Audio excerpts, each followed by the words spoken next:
สวัสดีครับผมนายสรุปน้อยวงครับรหัสนักศึกษา692000317ครับเข้าโปรแกรมนะครับแล้วเลือกอันนี้ครับหาครับแล้วกดฟอนต์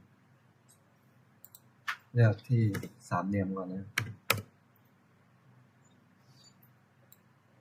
ลากขึ้นไป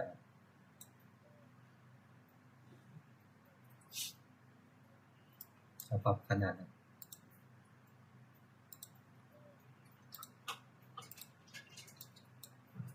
50แล้วออกก่อนกดอันนี้ครับแล้วก็คอนโทรลปรับอันแรกต่อไปอาร์ตไม่ใช่สี่เหลี่ยมครับ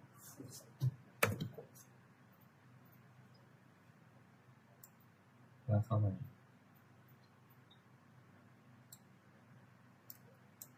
ปรับรัศมี40ครับตอนนี้มันยังหมุนอยู่ได้นะกดที่จุดนี้นะครับคอนโทรลนะแล้วก็เส้นนี้มันก็จะขึ้นลาย1กับ0.7แล้วกดอันนี้อันที่2มันก็จะติดกันนะต่อไปห้าเหลี่ยมลากลงมาไม่ต้องลากติด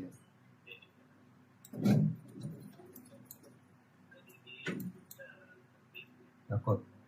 อันนี้จุดนี้ยอดคอนโทรลแล้วก็กดที่เส้นวงกลมแล้วก็เลือกที่อันนี้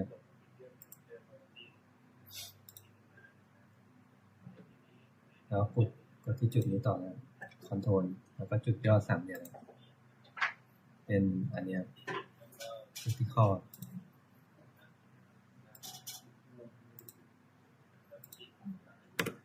ต่อไป6เหลี่ยมลากเข้ามาไม่ต้องชนวงกลมนะปรับรัศมี40เหมือนกันนะ